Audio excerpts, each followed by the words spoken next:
The views and opinions expressed in the DILLIGAF podcast are those of the host alone and are not intended to express those of any other person, business, or entity. The DILLIGAF podcast is for entertainment only. These are my opinions and should not be interpreted as facts or advice. Think for yourself. Keeps you up at night, yeah. Make all the demons quiet, yeah. We were built to thrive, yeah. I think that we've all had enough, yeah. I think that we've all had enough. Sick of dealing with the old plan. They know that we're calling it wrong. You got me like, oh, yeah. I think that we've all had enough.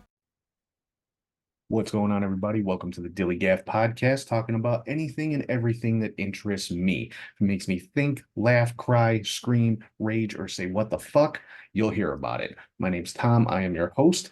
And first and foremost, I want to thank everybody who checked out last week's debut episode, getting to know me a little bit. If you haven't checked it out yet, the hell are you waiting for? Check it out. But again, thank you for watching or listening on YouTube, Spotify, wherever you get your podcast from. Make sure that you follow, like, subscribe, rate, comment, share. All that stuff helps out the show. And make sure you're following on social media on all platforms. You can find the show at DILLIGAF_pod, or you can just go to our Linktree, which is Linktree/DILLIGAF_pod, or you can scan the little QR code up here in the corner of your screen if you're watching on YouTube, and you'll have all the links to everything concerning the show. And if you ever want to shoot me an email, it's dilligafpod@gmail.com.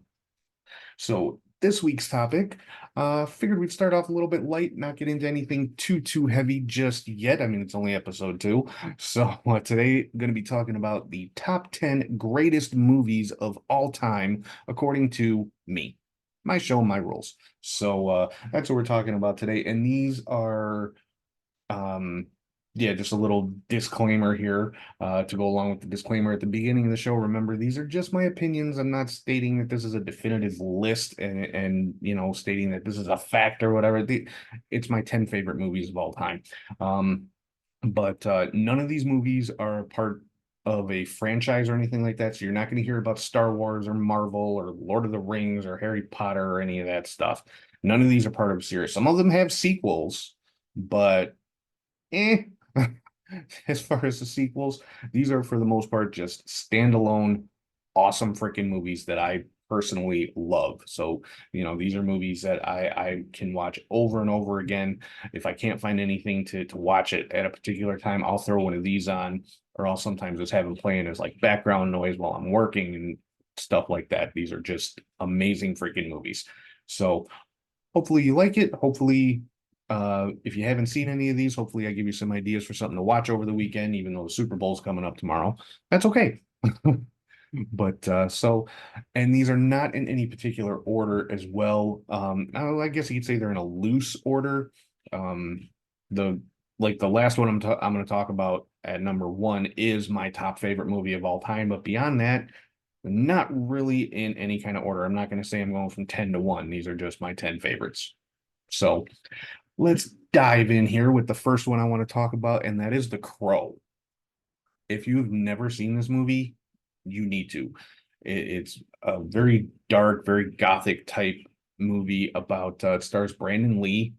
He plays a musician named Eric Draven, and he and his girlfriend are murdered. And there's supposedly a legend that says if you are killed unjustly, or if you have just a bad type of death or whatever, although I don't know what a good type of death would be, but that a crow can bring your soul back to this world to seek justice, basically. And that's pretty much the premise of the movie. I'm not going to give any spoilers or anything, or get into like specific scenes or how the movies end or anything like that, in case some of you guys might not have seen some of these movies. But it's just it's part horror movie, part action movie, part love story, part it's an awesome movie. I mean, and this is the movie that Brandon Lee was actually killed during the filming of it in just a horrible accident. And I'm not even going to get into the details of that, because that could be a whole nother episode, because there are so many theories and so much conjecture surrounding how he died and why he died and things like that. that's a whole nother episode, and I might actually do that later on at some point. But so yeah, starting my list off, The Crow with Brandon Lee, just awesome freaking movie. Next up is a movie called Boiler Room. Stars Giovanni Ribisi, Vin Diesel, and Ben Affleck. And this was one of Vin Diesel's early movies, early on in his career. And Giovanni Ribisi basically plays a college dropout. But he's like brilliant beyond belief. Runs basically a gambling house out of his home, out of his apartment, and he gets recruited by this stock brokerage firm. And as the movie goes along, he finds out about some of the strange stuff going on at this broker firm, and it's very interesting. It's not really an action movie or a thriller or anything like that. I guess it would just be a straight drama. But yeah, just very interesting movie. I find it very interesting anyway. So definitely one to check out. Like I said, it's called Boiler Room. Stars Giovanni Ribisi, Vin Diesel, Ben Affleck. I actually used to work for a company that reminded me a lot of this movie. Just a lot of underhanded, kind of shady stuff going on. And after I left that company, found out they were being investigated by the FBI. So good thing I got out when I did. Next up, a movie called The Usual Suspects. Stars Kevin Spacey. I know he's kind of persona non grata in Hollywood now, but Kevin Spacey, Benicio del Toro, and Stephen Baldwin, and Gabriel Byrne is another one who's in this movie. A lot of stars in this movie.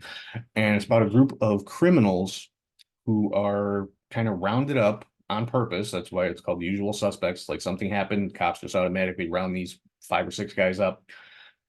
And they're rounded up and recruited by this unseen kind of mystery crime boss named Kaiser Sose to do a job for him. And this Kaiser Sose character, nobody's ever seen him. Nobody knows what he looks like.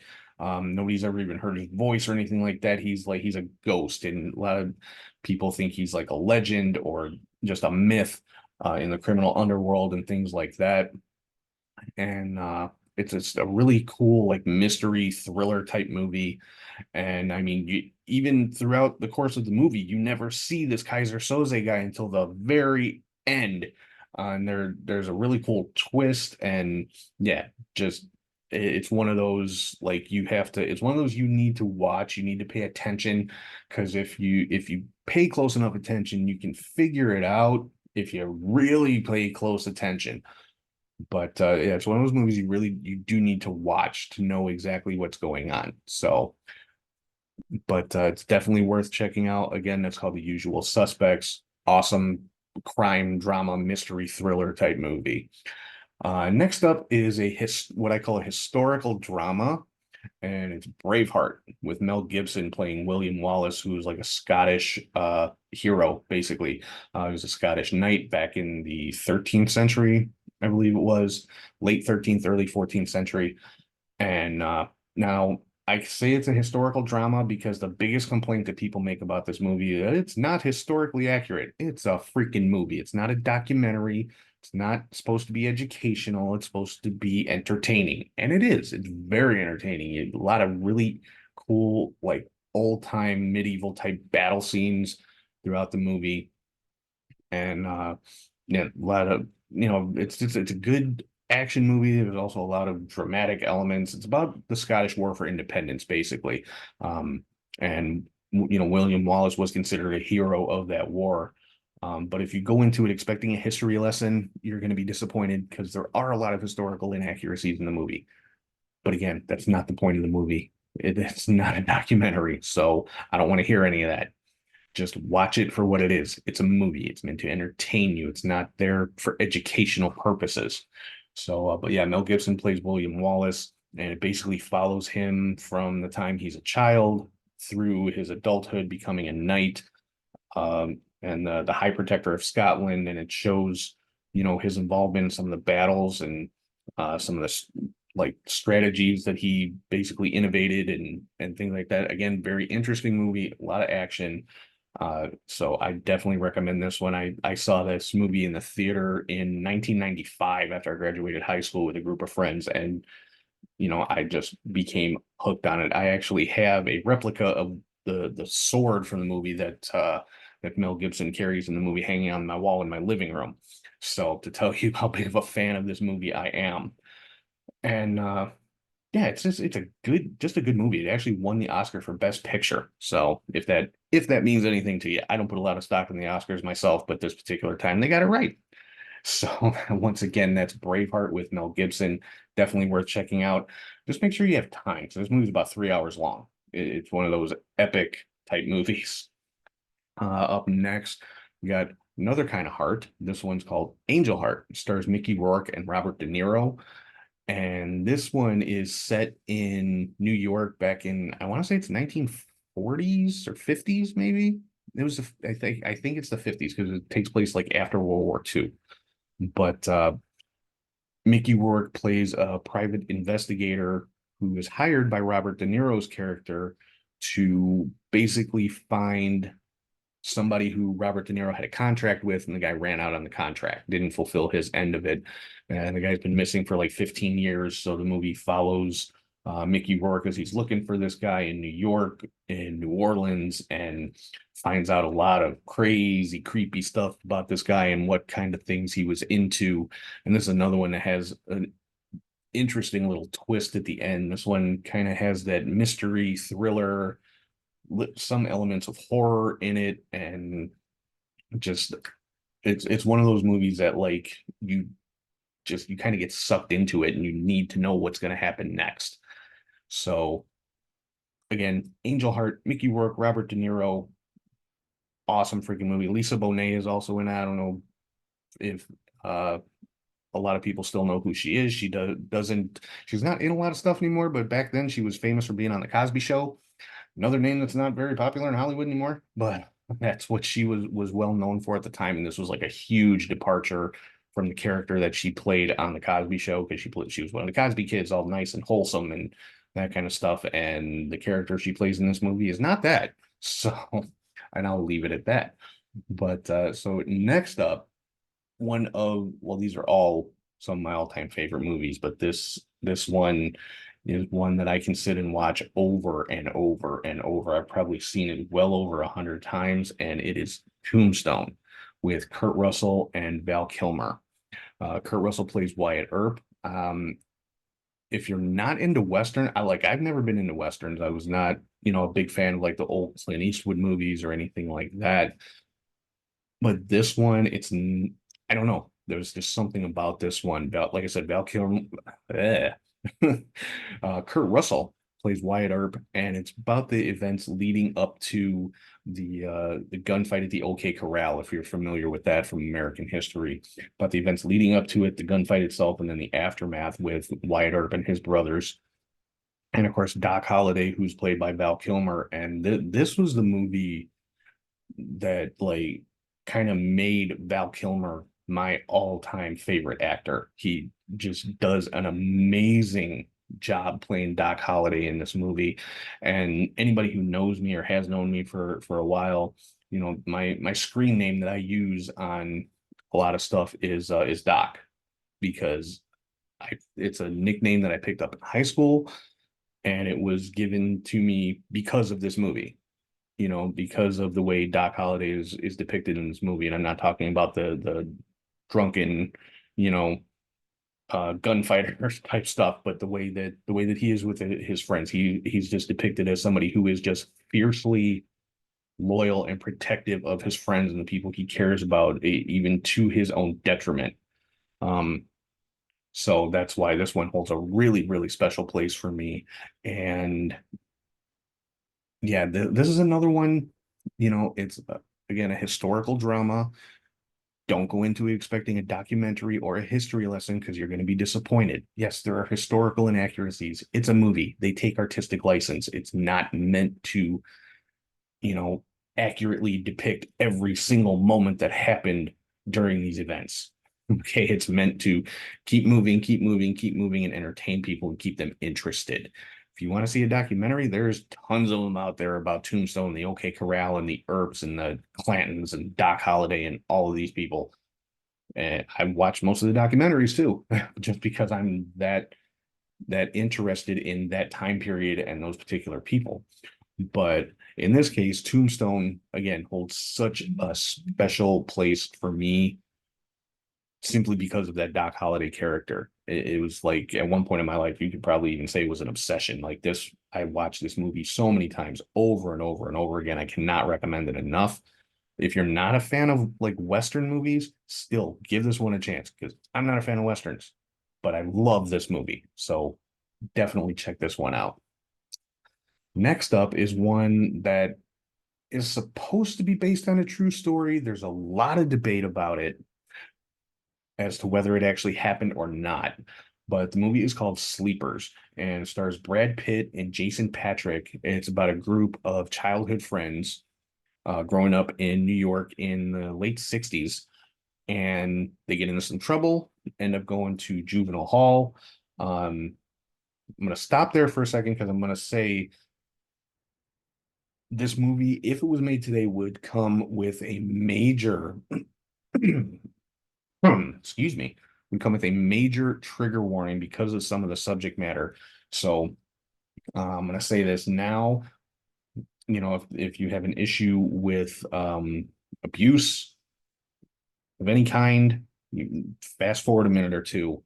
If you don't want to hear about that kind of subject matter, I'm not going to get real deep into it. I'm not going to give details or anything, but basically these four kids, they end up going to juvie because they get into some trouble while they're in juvie. They suffer a lot of abuse from the guards, and the film follows them after while they're in juvie, after they get out, and how you see how it affects each one of them differently as they grow into adults, and how they handle it in the aftermath of getting out of juvenile hall. And it's very, I mean, obviously there are some sad moments in this, some very uncomfortable moments in this, but the overall story is just so good. And like I said, it's supposedly a true story. The person that wrote his name is Lorenzo Carcaterra. He wrote a lot of episodes of Law and Order, if you ever watch that show. But he says that this actually happened to himself and his group of friends when they were kids, but there's no records of it. Like the New York Department of Juvenile Corrections has no record of any of this stuff, of any of these kids being in juvenile hall. But then again, juvenile records are typically sealed, so they wouldn't release the records even if they did. But so it's implied that there's a cover up and that kind of thing. So take that for what it's worth. Take it with a grain of salt. Maybe it happened, maybe it didn't, but throw all that out the window. The movie itself is just fantastic. Kevin Bacon is actually in the movie as well. He plays one of the corrections officers in the juvenile facility that these kids are in.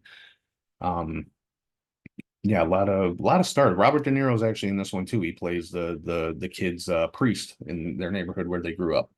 So a lot of stars in this one. And like I said, just an amazing story because it's just interesting to see these kids before all this stuff happens to them and then how they come out afterwards, how it kind of shapes their lives having gone through all this stuff, and how they eventually kind of come to terms and deal with it. I'll leave it at that. But yeah, it's called Sleepers. Brad Pitt, Jason Patric, Robert De Niro, Kevin Bacon. Definitely worth a watch. Like I said, if you're easily triggered by scenes or references to different kinds of abuse, might be one you want to avoid. But if you can handle that kind of subject matter, it is definitely something that I'd recommend checking out. Okay, we're getting into my top three here, and these are my top three. I know I said the list was kind of in a loose order, but this one, the top three is definitely one, two, and three. So this is my number three greatest movie of all time, according to me, is Fight Club. Brad Pitt, Edward Norton. Everybody's at least heard of this movie, I hope. But this is one I can never get tired of watching this movie. If I see it, if I'm flipping through like one of my streaming services and it's on there, oh, okay, I'm gonna watch that. But I mean, I've got it on DVD still. There are very few DVDs I still own, but this is one of them. And Actually, I think I own all of these on DVD. As a matter of fact, I think that's pretty much what my DVD collection now consists of, is basically these 10 movies and maybe a few more. But yeah, if you've never seen Fight Club, you have to watch it, because this is another one that has one of those twists towards the end where it's like, okay, and if you watch closely, you can kind of guess, but like the first time I saw it, I didn't see it coming. It's like, what? Really? Are you serious? But basically, Edward Norton is like an executive at a car company, not necessarily an executive, he works for a car company. He's just got a very mundane, monotonous, boring life. And he doesn't even have a name in the movie. They never say his name. It like in the credits, he's just credited as the narrator. But he meets this guy named Tyler Durden, who's played by Brad Pitt.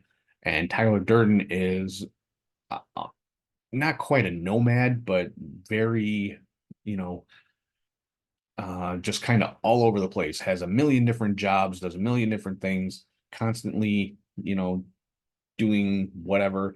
And he's also like an anarchist, always trying to like shake up the system, so to speak, and things like that. And they start an underground fight club, hence the name of the movie. And they basically use this fight club to, well, I'm not going to get into all the details, but they use it to kind of get their hands into everything. The membership just gets huge, and they're able to get their hands into any industry, anything you can imagine. They're able to access it just because of this fight club that they started. Like I said, it's got the twist at the end where it's like, holy crap. So if you have never seen Fight Club, first rule of Fight Club is you don't talk about Fight Club. So I guess I already broke that one. And the second rule of Fight Club is you do not talk about Fight Club. Watch the movie and you'll know exactly what I mean. You'll get it. The ones who've seen it, if you know, you know. But yes, Fight Club with Brad Pitt, Edward Norton, as far as I am concerned, a must-see movie for anybody. Obviously, it's very violent, so this is not one for the children, or maybe it is. Hell, if you know what, if kids can play the violent video games, they can watch Fight Club. So forget I said that. But yes, a lot of violence in this movie, a lot of pretty realistic fight scenes. And then also some shit that it's like, really? But definitely one, again, I'll watch it over and over again. My number 2 favorite movie of all time, and I really hope my buddy Rich is watching right now, because I know it's one of his favorite movies too. Fear and Loathing in Las Vegas. Stars Johnny Depp and Benicio del Toro. It's based on a book by Hunter S. Thompson. And it's basically Johnny Depp plays Hunter S. Thompson under the alias of Raoul Duke. And Benicio del Toro plays the guy that was Hunter S. Thompson's lawyer. And I did not put his name in my notes, but goes under the alias of Dr. Gonzo in this movie. And it's just the two of them running rampant through Las Vegas on just a drug-fueled rampage. So again, if you're triggered by drug use or depictions or references to drug use, probably not the movie for you. But if you can handle those kind of things, I mean, the movie is hilarious. Honestly, just watching these two kind of just tear Las Vegas to shreds. They're, through all the different casinos, especially watch the part where they are in Circus Circus. It's not called Circus Circus in the movie because they couldn't get permission to use the name. It's called Bazooko Circus, but it's Circus Circus. Come on now. But me and my buddy Rich are constantly quoting this movie to each other because it's just that good, and some of the quotes are just that good.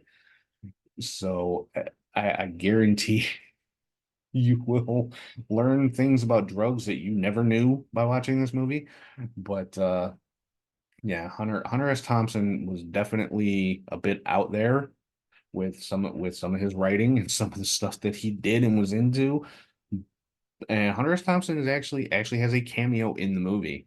But and him and Johnny Depp actually became very close friends during the filming of this movie. Johnny Depp is the one who, at Hunter S. Thompson's funeral, fired his ashes out of a cannon on the side of a mountain.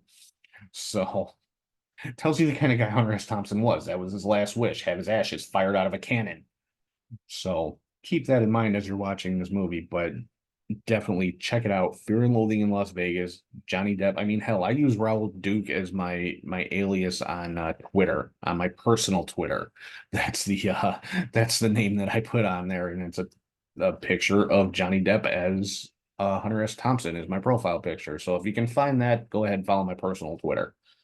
But yeah, just my second all time favorite movie, Fear and Loathing in Las Vegas. Just watch it. Just trust me and watch it. Okay. And that brings us to number one, my all-time absolute favorite movie ever made, greatest movie of all time, according to me, and that is Boondock Saints. Stars Sean Patrick Flannery and Norman Reedus. They play a pair of Irish twin brothers living in Boston, and they basically become vigilantes. You know, they have a run-in with some Russian mobsters, and that just kind of starts the ball rolling, and they go on this mission which they believe to be a calling from God. Basically, they're they're straight up Irish from Boston. Of course, they're Catholics. So they believe this is a calling from God to, quote unquote, destroy all that which is evil so that which is good may flourish, is one of the lines from the movie. And yeah, basically it follows them from the time when they're just, a couple of Irish dudes working on a meatpacking plant to becoming pretty damn good vigilantes, going after mobsters and street criminals and drug dealers and everything else. They end up bringing one of their friends along with them, who's a low-level mob guy who kind of helps them to find the people that they go after. Willem Dafoe's in the movie. He plays an FBI agent who is looking for them. He has no idea who he's looking for. He just knows he's looking for these vigilantes that are taking out all these mobsters and stuff. And yeah, again, this is one they did make a sequel to it. The sequel is okay. I like the sequel. A lot of people didn't, but the original is the absolute best. This movie did not do great when it was in theaters, but when it came out, and because this is back in, I want to say 1999 is when this one came out. When it went to DVD, it like blew up. It broke records for rentals at Blockbuster and stuff like that, if y'all remember what a Blockbuster is. But yeah, just generated a huge cult following after it was released on home video. And that's when it became so popular. And then, a few years later, they actually ended up making a sequel. Again, I like the sequel. It's pretty good, but nowhere near as good as the original. I've heard there is a third movie in the works, and that's been like on and off for the last few years. Last I read, it was on again, but I haven't heard anything new about it in quite some time. So I don't know if it's going to happen. I kind of hope it does, because I love the characters. But again, it's Sean Patrick Flannery and Norman Reedus. Yes, Norman Reedus from The Walking Dead. And yeah, just again, awesome story. Two average normal Irish guys from Boston who just get tired of the bullshit and want to do something about it. I think that's a pretty damn good story. I think that's why I connect with it so much, because I'm always tired of the bullshit. I'm just not going to go out and start shooting people. This doesn't seem productive to me, but hey, that's how these guys want to handle it. More power to them. But again, it's called the Boondock Saints, my all-time absolute favorite, greatest movie ever made, according to me. My show, my rules. So hopefully you will check it out if you have not seen it already. And if you have seen it, watch it again. Always worth the watch. So that is my top 10 greatest movies of all time, according to me. I'm going to just run them down again real quick. We've got The Crow, Boiler Room, The Usual Suspects, Braveheart, Angel Heart, Tombstone, Sleepers, Fight Club, Fear and Loathing in Las Vegas, and The Boondock Saints. So hopefully I've given you some stuff to check out. And oh, my camera got blurry there for a minute, didn't it? But anyway, hopefully I'm giving you guys some stuff to check out. Next time you're bored and want something good to watch, pick any one of these. You cannot ever go wrong with any one of these movies. So with that, I'm going to wrap things up for this week. Another kind of brief show. Don't worry, when I get into more serious subject matter, they'll get a little bit longer because I'll get more in depth into things. But like I said, I didn't want to give any spoilers or get deep into the storylines of any of these. I want people to actually say, okay, I want to go watch this and check it out. So, but again, thank you to everybody for watching on YouTube or listening on Spotify or wherever you get your podcast from. Make sure that you follow, like, subscribe, share. Please share, help me spread the word about the show, but also rate and comment on the show, especially on this one. Let me know, do you agree with me? Do you disagree with me? Let me know what some of your favorites are. Drop me comments on socials or drop me an email or a DM or whatever. Let me know what you guys think. Drop me a comment on YouTube or something. Let me know what your favorites are. Do you agree with these? Do you disagree with some of these? Why not? Whatever. I want to hear from you, so let me know. But make sure you're following on social media on all platforms. It's at DILLIGAF_pod. And you can find the links to everything on my Linktree, which is Linktree/DILLIGAF_pod. Or if you're watching on YouTube, just scan the little QR code right here in the corner of your screen. And if you want to shoot me an email, it's dilligafpod@gmail.com. So with that, I'm going to say goodbye. But I also just want to say, if anybody had any issues with anything that I have said here today, ask yourself one question. Do I look like I give a fuck? 'Cause we want retribution. Oh yeah, we want retribution.